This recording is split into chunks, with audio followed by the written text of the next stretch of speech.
The Brooklyn Nets have completed one of the most difficult rebuilds of all time and are now contenders for the NBA title coming up in this next season, and we will talk about all of that and their future going forward in this video here in the Brooklyn Nets Outlook. I want to remind you guys before we get started to hit the subscribe button if you're looking for daily NBA content I provide for you. And make sure if you enjoyed this video, you leave a like. I'd really appreciate it. It lets me know that people care. So I'm going to go through just their lineup and then their future and their outlook for this next season, what I expect them to do, what they could be doing, what they might not do. So yeah, obviously we'll get into all that. So I'm going to go over their lineup really quick. Kyrie at the 1 is expected. Caris LeVert, who was a lot of these guys actually were rumored in trade for James Harden, and that deal hasn't happened yet, hasn't gotten done. It looks like Houston's actually going to go into the next season with them. They said that they wouldn't mind that, but we'll talk about all that in the Rockets outlook. But yeah, for right now, it looks like it's Kyrie, Caris LeVert, Joe Harris, who they brought back on a pretty big deal. Kevin Durant at the 4, DeAndre Jordan at the 5. See, I have no connections with the Nets. They could run Jared Allen at the 5. We'll have to see. I'm not totally sure on what's going to happen. Leave your guys' predictions for the lineup down below because, like I said, I have no connections. They might run a different lineup. And then off the bench, this is where they are, obviously, other than their star power, they do thrive with their bench pieces. Spencer Dinwiddie, Landry Shamet, who they brought in for a pick, definitely adds some shooting for that team. Bruce Brown, a good 3-and-D player that they picked up. Taurean Prince, who was rumored a lot in trades. And then Jarrett Allen, who, again, he might be starting, but he's a great shot blocker, a great young player. So this team is not only has the star power, but they are deep. Again, they're rumored to bring in a guy like Harden. Bradley Beal was the rumor, but then he got took out of trade talks, and then now just James Harden's the big rumor. But it doesn't look like that deal is going to get done anytime soon. So we got Kyrie, Caris LeVert, Joe Harris, KD, DeAndre Jordan off the bench. We got some good pieces there, headlined by Dinwiddie and Allen. So what do I see this team doing? I really see this team getting to the Eastern Conference Finals if they, on paper, you look at this team, and I'm saying this team is the Eastern Conference Finals team. They have the scoring. They have the defense. Kind of Joe Harris and Kyrie are obviously lackluster. Actually, they don't have a good defensive team. Now that I'm looking at it more, I don't know why I thought they did. But they definitely have the scoring. They're going to be lethal on the offensive side of the ball. But here's my problem with the Brooklyn Nets. Kevin Durant is coming off an Achilles injury. Good that he didn't rush it. People are saying he's going to be back to normal KD, but at the end of the day, this is an Achilles injury, and we don't know what's going to happen. A lot of these guys were rumored in trades to a team who already has 2 huge divas on their team. I don't think this locker room will gel at all.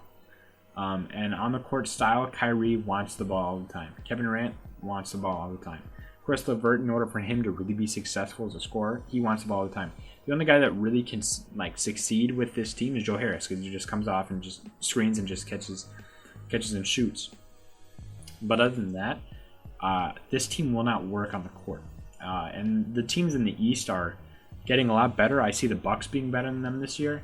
I see the Boston Celtics being better than them. I think even Philly has a chance to be better than them this year, which you might think that's backward logic because, like I said, that this team doesn't really work on the court together. And Philly has shown that they don't work on the court together. But with the changes made, I seriously think that Philadelphia team will be a lot better, a lot more put together. Make sure you check out my 76ers outlook. It's never a bad time to plug yourself. Make sure you check out my 76ers outlook because that one definitely will be an interesting one. I'll have that one coming to you guys soon. But this team doesn't work in the locker room. Like in real life, this is a team that will underperform. And I think when it comes to playoff time, they'll be pretty good. But they'll be a second-round team. I don't think they'll make the conference finals. I think that's spots for teams that have good veterans. The Raptors, the Celtics, the Sixers are waiting on their turn. The Bucks, obviously. I think those are teams that are going to come for it. I honestly think that, in the regular season, the Nets might be a top 4 seed, but I don't think they'll make it past the second round. I think this team needs time to grow, but at the same time, they're aging. Joe Harris is on a 3-year deal now, or is it 4? I don't know. I know it's a long-term deal where he's making pretty decent money, and he's obviously aging. Kyrie and KD, especially KD, is aging. The only real young pieces the team has is Caris LeVert, Landry Shamet, and Jared Allen. because Spencer Dinwiddie, even, he's 26 years old. And obviously Shamit's not like a huge piece. Jared Allen and Chris LeVert are rumored to be traded anyways.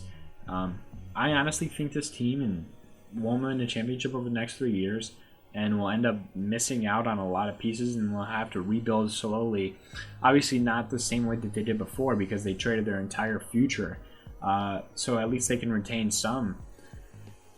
But I think this team is just going to be like the Rockets, where they strike out, and then they'll have to rebuild again in a few years, and that's just how it goes sometimes. I mean, they won't be like in a predicament where the Clippers might be after the season, which, go check out my Clippers outlook. But the Clippers might just lose everyone and not get anything back. Their best player will be like Zubac, because they have no young pieces and no draft picks. So that's obviously not something that the Nets can afford to do, and I really hope they don't sell out completely in terms of draft picks for James Harden. Because if you throw James Harden in the mix, I still don't think this team works. I mean, they might go farther. They might go conference finals, and they might win 60 regular season games, but that's not a championship team when you have no defense being played at all. You give up most of your depth, and basically this team is Kyrie, Harden, and KD off an Achilles injury. Kyrie obviously can't stay healthy, and James Harden, they're all three insanely big locker room cancers. I don't think that team will work at all. So this might be disappointing news for the Nets fans. I know it is. I'm not saying this team won't be interesting to watch. I think that KD is the most gifted scorer of all time. Kyrie Irving is obviously a very special point guard, and they do have the depth at the moment. But I think this team is way more interesting than people might think, and a little less good than people might think, honestly. If you disagree with me, which you totally might, and it's totally fair, leave your comment down below. I would love to read it, and I'd love to reply to it, and we can get into a nice discussion. It won't be anything heated. Again, like, I totally understand. If you think this team is a championship team, I would not be mad at you. I think this team has the goods. I just don't think it'll work out. Leave your outlook below, and then tell me which team you want, and I'll provide to you, I promise you. And I'll see you guys in the next video. Peace.